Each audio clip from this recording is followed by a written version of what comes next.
Welcome to the Bearing It All podcast, where we dive deep into the backstories of celebrities, CEOs, and multi-million and billion-dollar entrepreneurs. There are no rules as we aspire to inspire by sharing real experiences, triumphant comebacks, and what the road to success really looks like. It's all about the grit behind the glamour. Okay, welcome to the Bearing It All podcast, all about the grit behind the glamour. And I could not wait to sit down with these two ladies, the co-founders of exEXPERTS. They have a podcast about divorce. They have the best story, so I can't wait to share them with you. Jessica I'm going to destroy your last name. What did I just do? Last name. Klingbaum. Say it to me. Klingbaum. Okay. And T.H. Irwin. Yes. I already love these ladies, and you are too, because their stories are fantastical. I mean, there is no other word, fantastical, and out of the ashes and the carnage of their divorces, they have managed to find value and service to others. And that's really, I'm just so inspired by the welcome to the Bearing It All podcast, ladies. How you doing? Thank you for having us. We are Absolutely. Great. So excited to be here. Good. We're going to dive right into, so you are both divorced, the three of us. Yes. I am the third wheel in this. So we're all three have that in common, and that we've all been through a divorce. Now, I thought I had an interesting story. Then I met the two of you. So the impetus for you starting your divorce podcast and your company exEXPERTS exEXPERTS. Yes, I need to work on that. Yeah, right. exEXPERTS. The reason it was started was because you guys, your marriage is imploded in a dumpster fire blaze of glory. Can we hear about that, ladies? Sure. Who doesn't want to hear about it? So good. TH and I have been friends for like 30 years. My ex-husband and TH were actually best friends from high school. So we met very early on in college. And then after we all graduated and we're living in New York, we were like couples best friends. We did everything together. We traveled together. We started our families together. Our sons are born a week apart. We got engaged within a month of each other and married within a month of each other. And then 13 years later, we found out within a week of each other that both of our husbands were having affairs and covering for each other.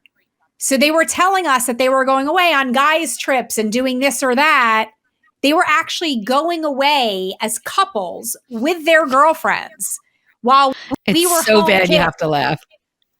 My kids were 2 and 4 and TH had 3 under the age of 8. So we're like at home holding down the fort while they're gallivanting off at the Four Seasons in Costa Rica. Yeah. It's so bad. It's so tragic. It's ridiculous. But now it wasn't tragic for me. This is 2008 when it all came to a head.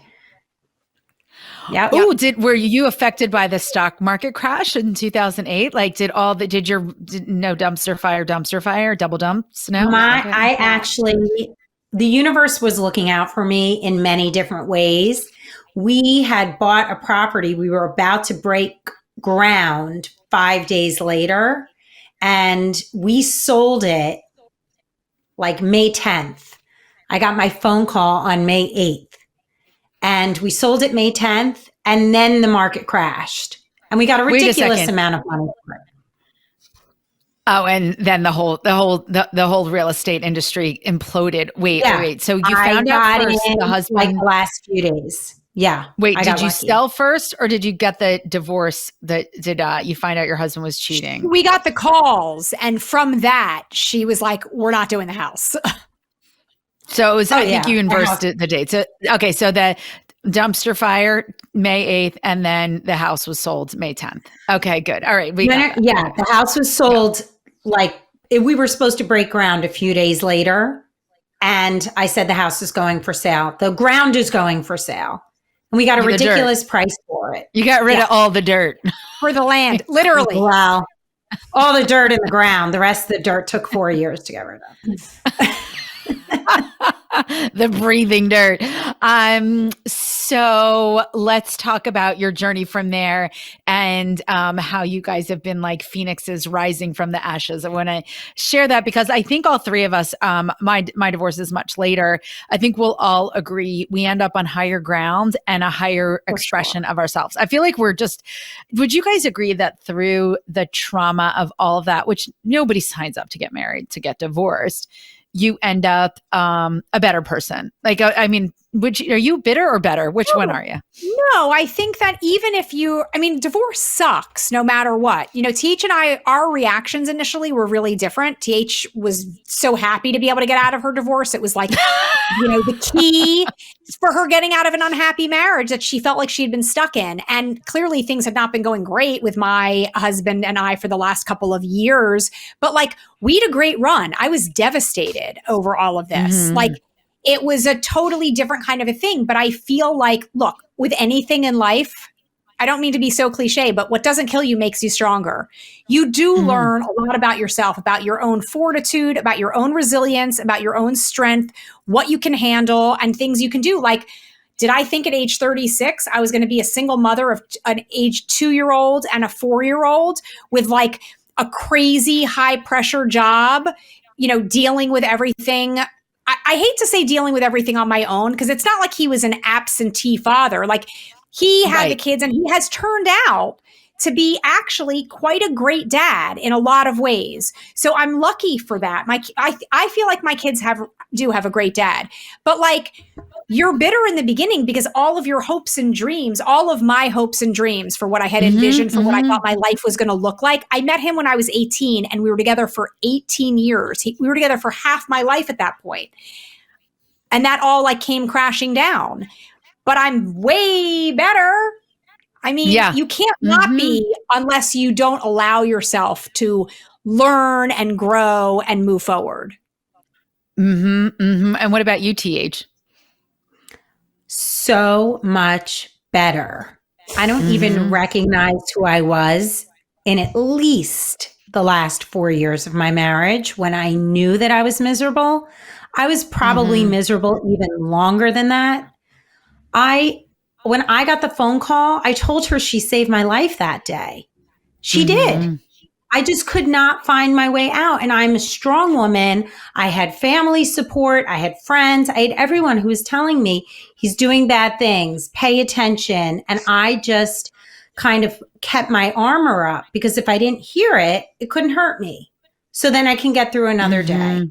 And that's really how I lived my life. And I had an infant. It started when my son was a month old. So I really just got into this really unhealthy way of living, of denial and withdrawing from everybody. And that's what happens when there's gaslighting and you're married to somebody like I was married to.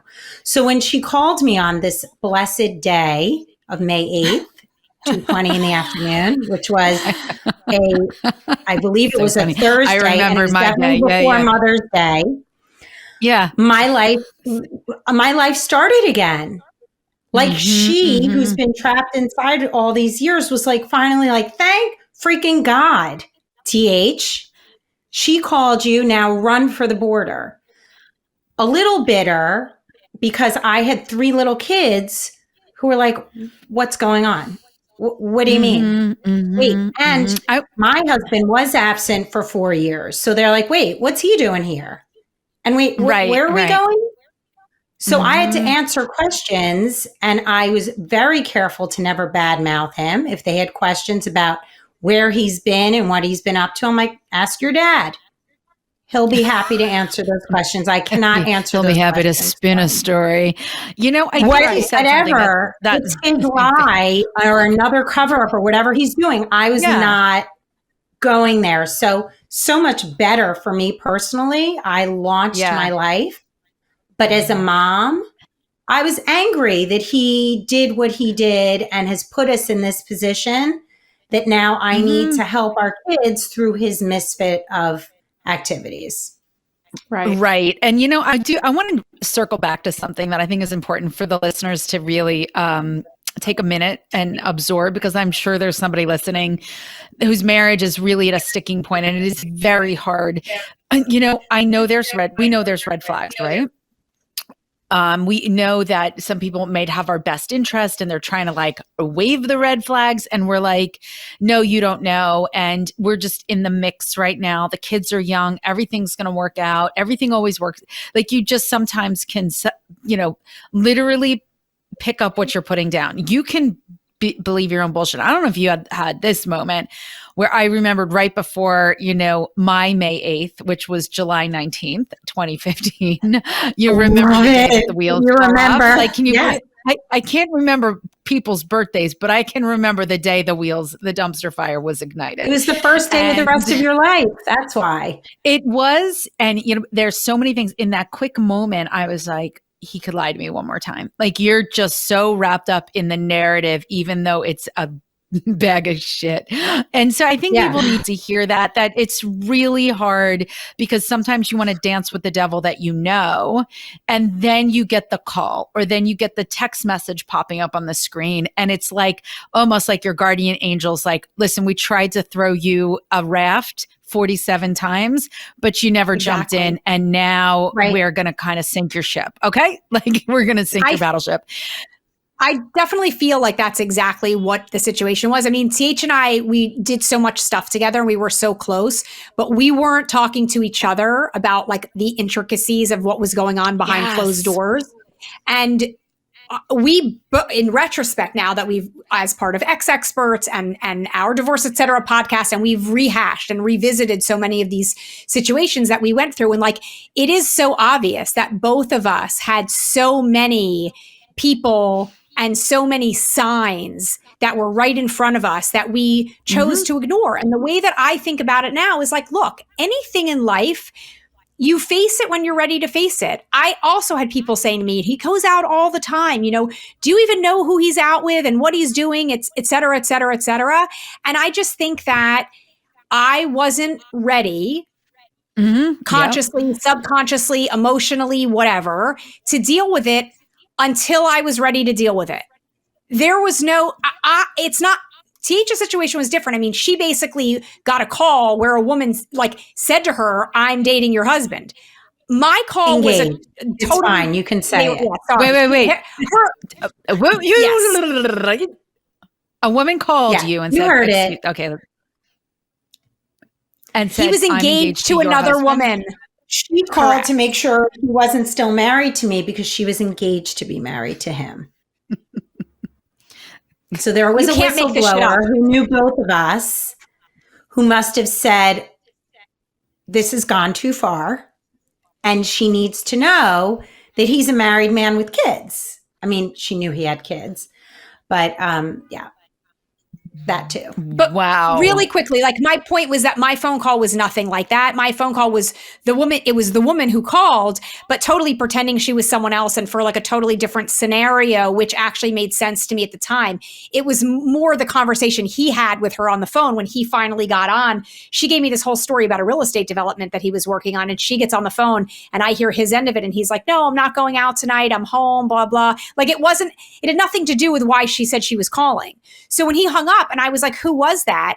He lied to me about who it was.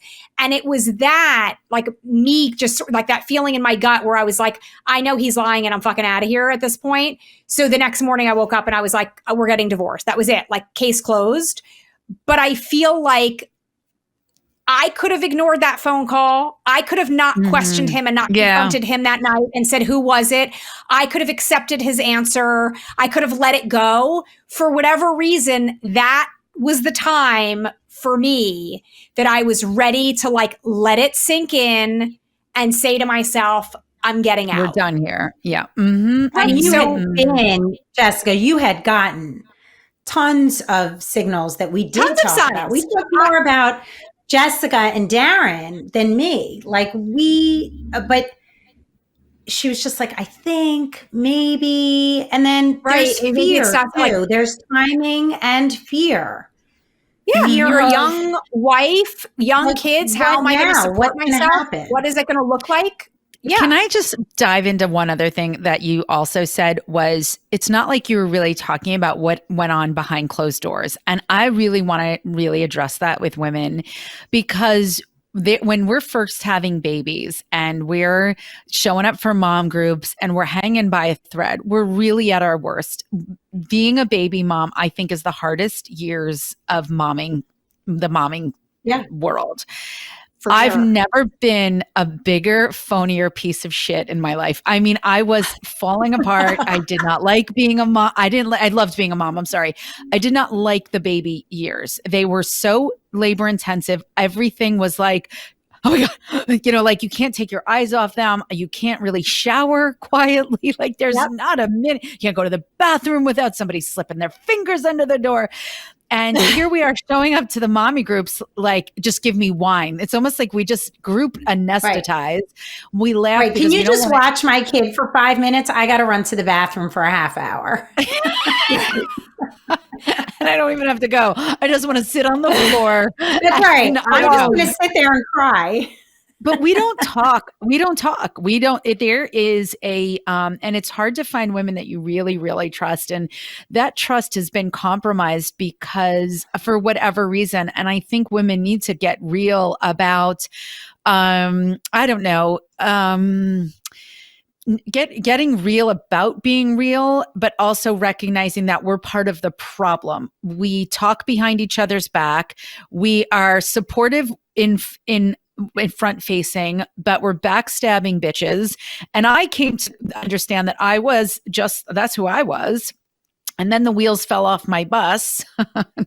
And then I got diagnosed with cancer and I had no bandwidth to be phony anymore. I had nothing in my tank because it takes so much energy to really be phony and not authentic. And I was like, I ain't got that. I got a lot of things, but I had to deal with cancer and a broken heart and 3 kids and all these things.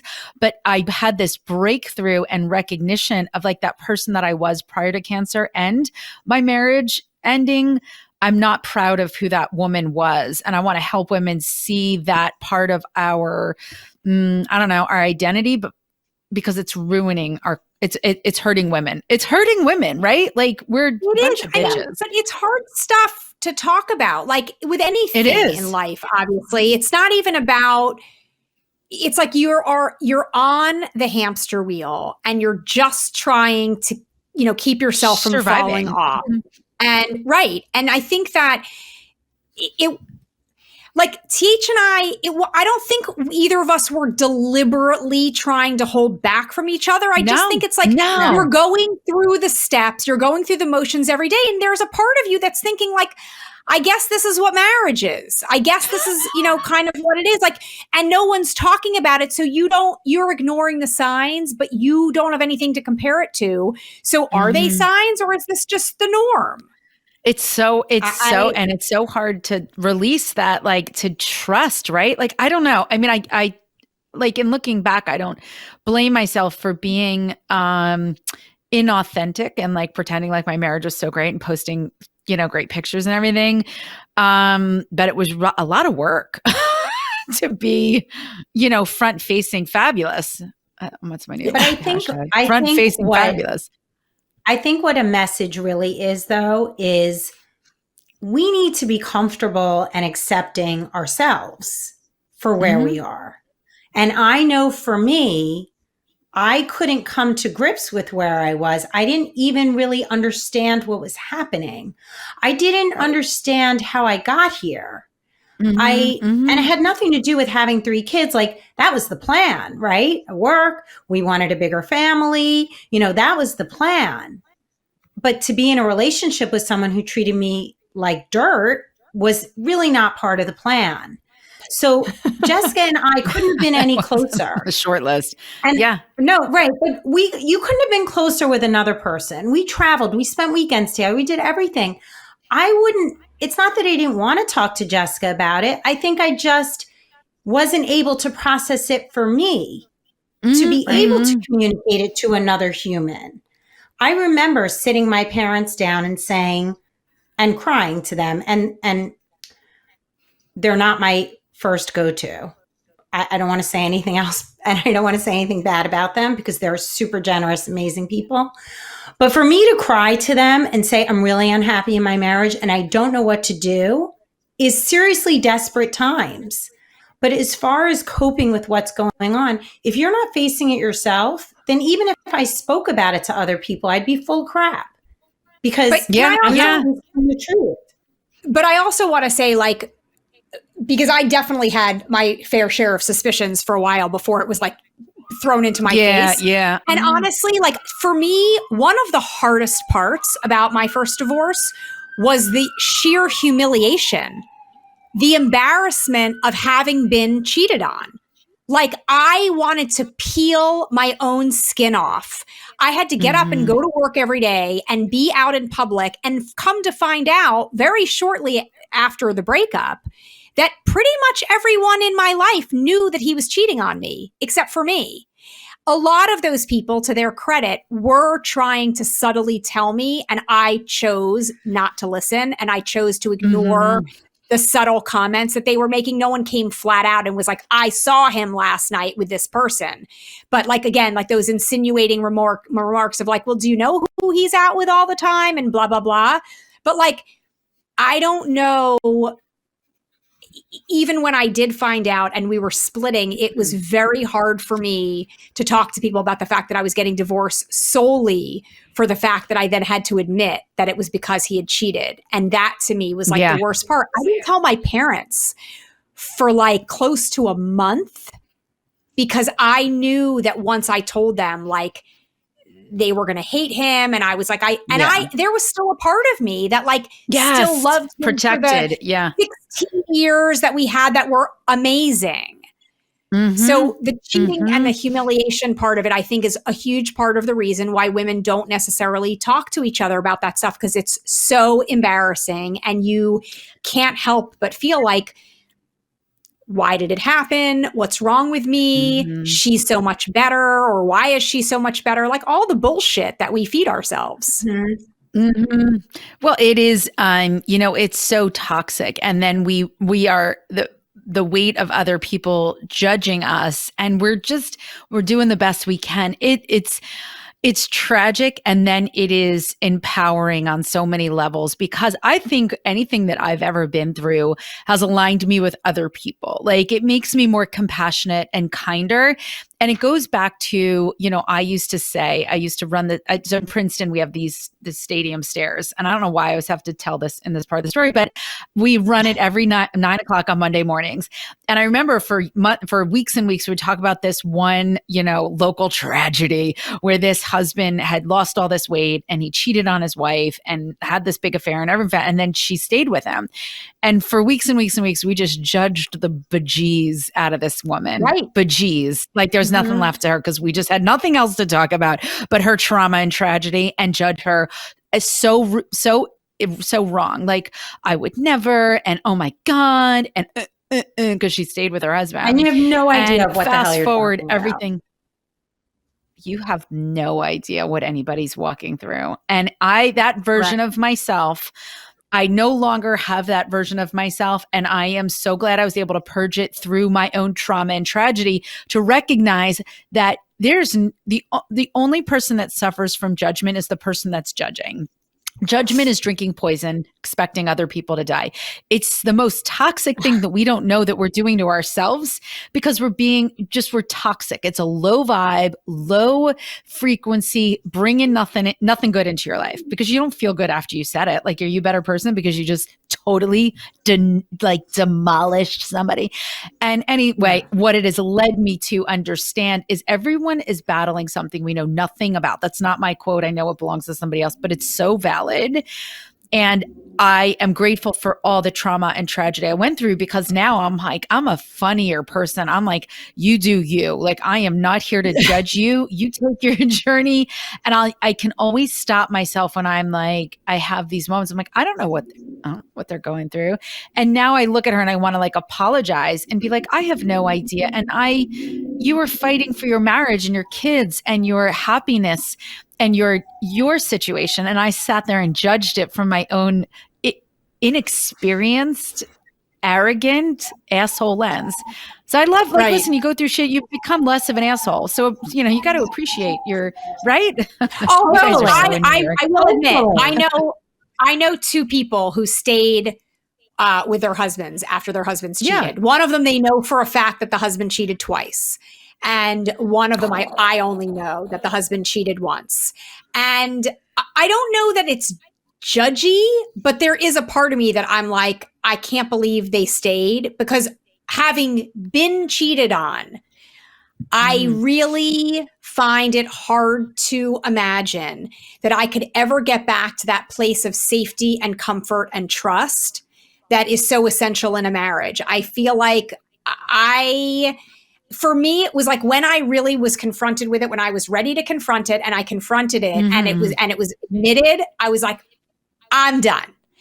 And he was shocked. I don't think that he thought that I would, I don't think he thought I'd ever find out. But if I found out, I don't think he thought that I'd ever leave. And all of a sudden he was like super remorseful and, oh my God, and no, and can we make it work? And I was like, I don't know. I kind of want to be married to someone who only wants to have sex with me. Sorry, I don't really think that's too much to ask. I'm done. There's nothing left here.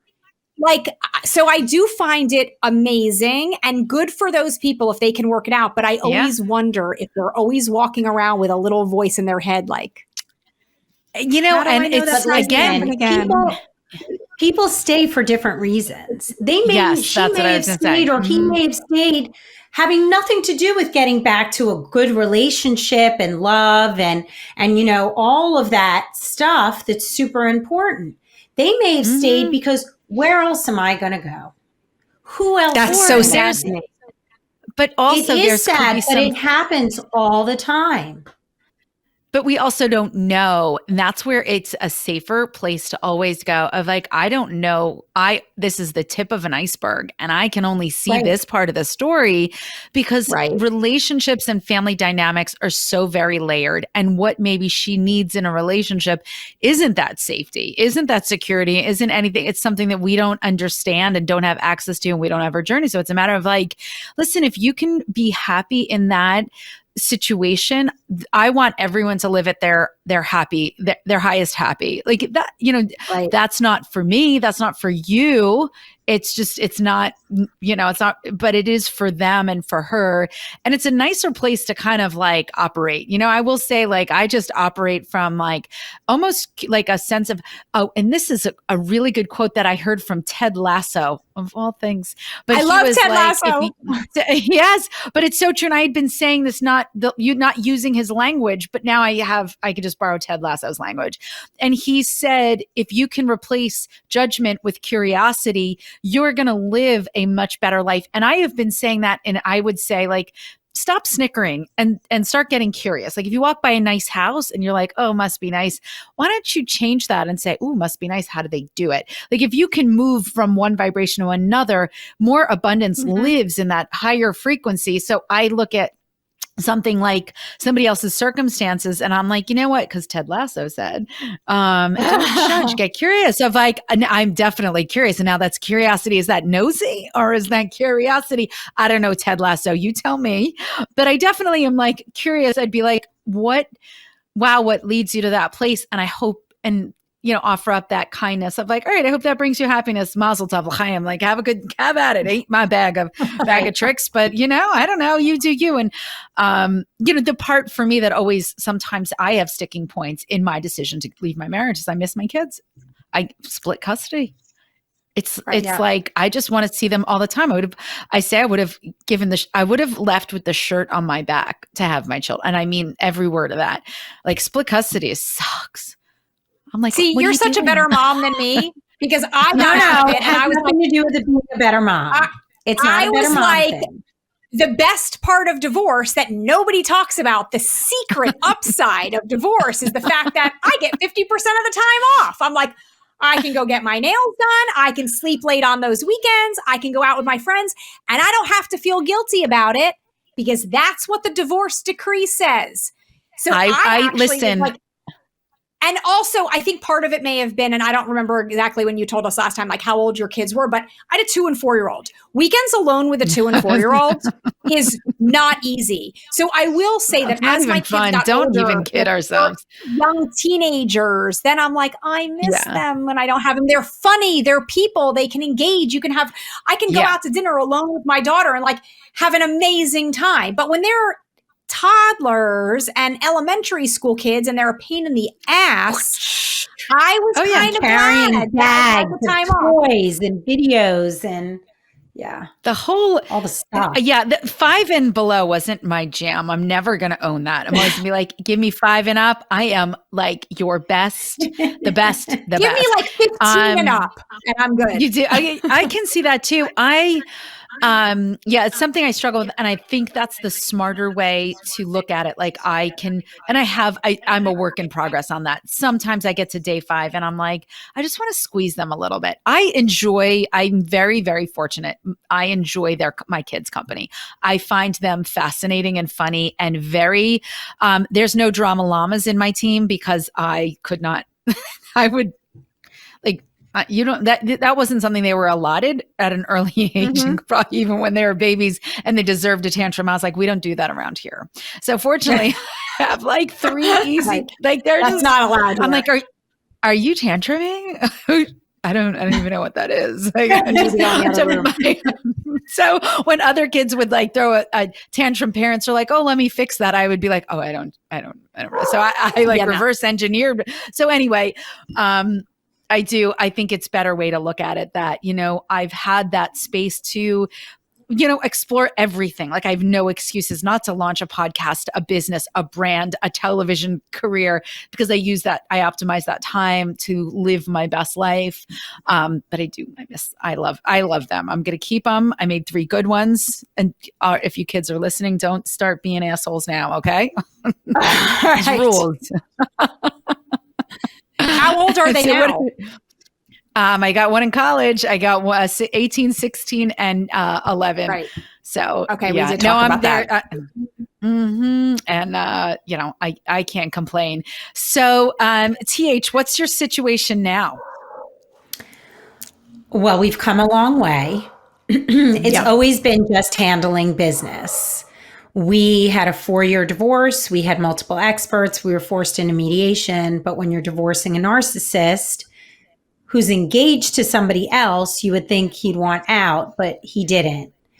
Not until the day of trial have like a civilized conversation and settle the divorce. So it was really handling business for a long time, because even afterwards and through the separation, he was telling me it was my fault. And I enabled all of this. And if I had just done this, then we wouldn't be where we are. So it was really hard for me to undo the power that he had over me and undo the ugly patterns that I fell into of believing him. Of course. So even today, like there are some times that things pop up and at least now I'm like, are you kidding? But 10 years ago, I may have been like, you know what? He's right. He's right. It's totally my fault. I got to fix me. I got to do something here. It's all on me. So I will say that there is hope for everybody. If you can learn to help yourself first, be your own best ally, and take responsibility for your own shit. I allowed someone to treat me like shit for multiple years. That was my role in my marriage and why things got so bad, because I allowed it and I did enable it. But it will never happen again. So as I've grown and learned, I've been able to have a better relationship with him, because now his stuff is just noise. It's literally noise. It doesn't even come my way. It's not me blocking it out. It's nonsense. So that's like a really big marker for growth and self-awareness and all of that. I am a huge advocate of therapy when you are going through a divorce, because I had Jessica, I had parents, I had a brother, I had friends. I didn't want to be like unraveling myself in front of them. I didn't need to be going through discovery with them. I wanted to just like dun da da, here I am, you know? Yes. I will say now, Because we 14 just years later, uh-huh. 14 years later, we took my son, who was one at the time, not even one, a month at the time that the affair started. So fun facts that he's been with her as long as my son is alive. So that's like a kind of a creepy fact.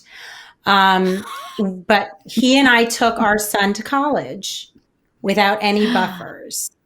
We didn't have his 5-year-old. We didn't have his wife, who was the woman he was with all those years. We didn't have our other kids there. And to be honest, I freaked out that morning. I was like, I don't know what's going on. I feel like I'm having a panic attack. I'm so ready for my son to go to college. I can do this. And his dad's only there for like 12 hours, in and out. He's not spending time. And so triggers will still come back, but I recognize them as triggers. So when you ask where I am today, he's still dishing out the same shit. Yeah. But I'm not taking it in. Reacting. And it's such a good lesson. Like it's learn how to respond and not react. But you know what I'll say in that, which is so important? It's like the universe is going to test you over and over again until you get it right. Until you're like, okay, this is not the highest, best expression of me. And we are all a work in progress and a masterpiece simultaneously, right? Like my therapist finally had to say, a scorpion stings. This is what he does. Like, why do you react every time? Like, you're so on your heels when he does the same shit that he's been doing for I've known so much of my theory. It's like, and you seem so bewildered by it. He's like, cut the shit. This is what he does. These are his patterns. And then you get triggered, but you have to you're the problem because it's your reaction. Like, and I actually got this shirt. It arrived today. I wish I had it in here so I could hold it up. So anyway, it's a long story, but the shirt says, I am the problem, but it's how you say I am the problem. Like, oh, I'm the problem. I'm the victim. You say it like a victim, then you're going to always be a victim. But if you're like, not only am I the problem, the back of the shirt says I'm also the solution, because when you can own, you know what? This is not there. There are two people in this equation. And if I cannot control the other person, but I can control this girl, and this girl is looking to live her best damn life. I got a second shot. I'm going to fucking blow this out of the water. And I am not going to let anybody ruin that because of these patterns to which I know.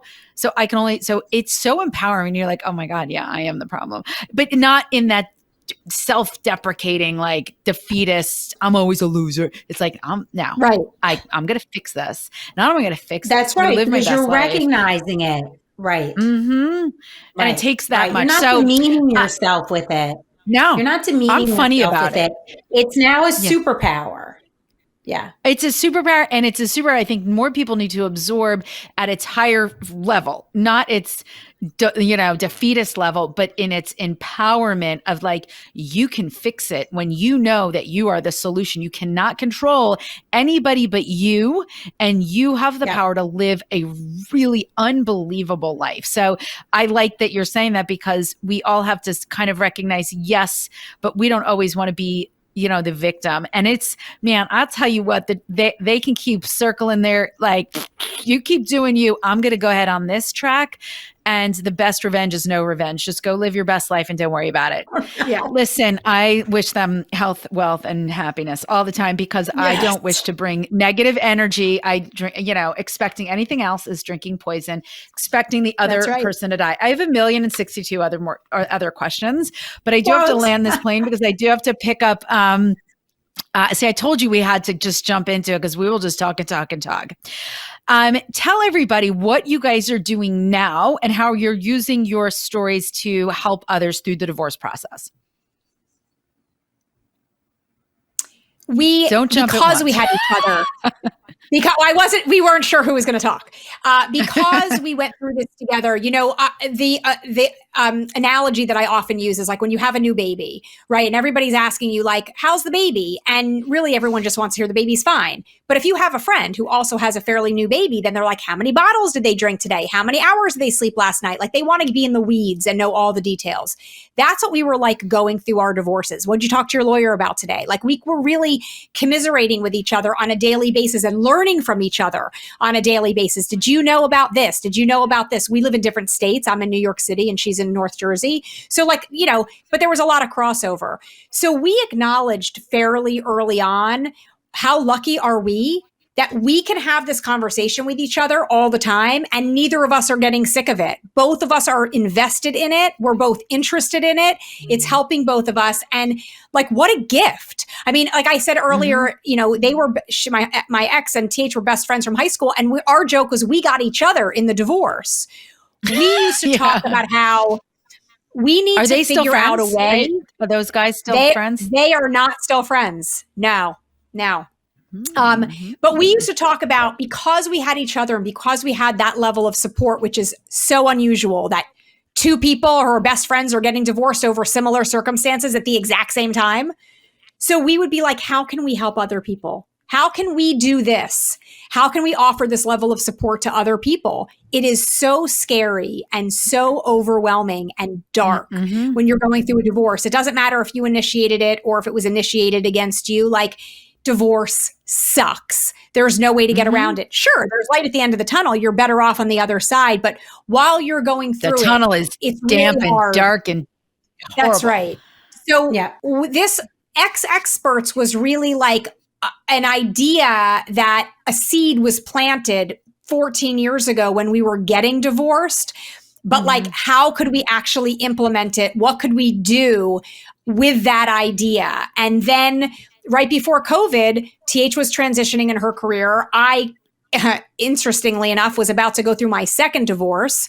And we were like, now's the time. TH had been doing research. The problem when we got divorced was that there were no online resources. There was nothing out there that you could really find to guide you and give you, the information you needed. Nowadays, it's too much. You go online and you're bombarded with stuff, but are they vetted sources? Can you rely on them? It was a problem that everything is like an ad for something. You can find out what you can do about divorce written by someone who wants you to hire them for some aspect of your divorce. So we decided to launch exEXPERTS as an online digital platform that gives you all of the information and resources you need. I had a very amicable divorce. TH had a very non-amicable, acrimonious, long drawn out divorce. So we're coming from different places. We have different opinions and perspectives on it. And you get all of that. We know the questions to ask that people don't know. We always say, like, you don't know what you don't know when you're getting divorced, but we know. So that's what we're giving out to other people. So we launched exEXPERTS. We launched the Divorce Etc. podcast, and we're just growing. We just want people to know that there's a place to come with free resources and information. And we have a community now of like over 100 vetted industry experts that we've interviewed and have articles about and all of that kind of stuff. And so, we're putting it out there for other people. We just want to help other people. That's our mission. I absolutely love it. And I'm seeing somebody in the upper left-hand corner that's like a private investigator. Go ahead, TH. Sorry. She is. Jan Barefoot. She's fabulous. Amazing. This is not just for women. This is for anybody going through a divorce experience. Even if you're a parent and your child is, or a grandparent or a friend, we have aggregated so much information and tips and guides and everything. The keys that we want to help you with are to empower you, to educate you, and to support you. That's our goal here. And then real life experts like you, Barbara, and us, and 42% of marriages are also on our platform because you want to hear from other people. Not every voice is going to resonate with every person. We're starting season 3 of our Divorce Etc. podcast in January. We have great events for you to sign up for so you can ask experts questions live and get your questions answered. Like, what kind of divorce do I get? How am I going to pay for this? And should I really date right now? And if I do, well, where the hell do I even begin? So, but we have put everybody together in a place that's safe and secure and vetted. There's no other agenda other than to empower, educate, and support you. I love it because I can say this. I went through cancer and divorce. Divorce was 10x going through cancer, and it was so much lonelier. Wow. Everybody's got your back through cancer. Everybody's checking in on you. Everyone wants to help you. Everyone wants to text you. Divorce, it's radio silence. I've never been more, I just have, and I felt like I became a pariah. So I went from being like, everybody's concerned to I don't know what people were saying, but they disappeared. And so I appreciate that. And I'm sure people can understand I can't be alone in that as sentiment. I didn't have anybody, I had like one or two friends that would like check on me consistently and let me cry. I was like really struggling. I was really bad at divorce. I'm good at other things. If we didn't have each other, we would have been alone. We would have been alone. So we want to be the Jessica and TH for you. We are not abashed. We're not interested in toxicity. If you want help to move forward and beyond, what's next is even bigger, right? Like the sky's the limit now, but that's also very overwhelming. So yeah, and it is, but it is important to what I like, and talking about divorce and talking with other people that have been divorced, is there is life after divorce, and it can be really, really amazing, and you can grow. But you got two choices: you get bitter, you get better. Those are your options. There's no middle ground. You can have a little bit of both, a little yin, a little yang. But if you're smart, you'll take the road of I just want to.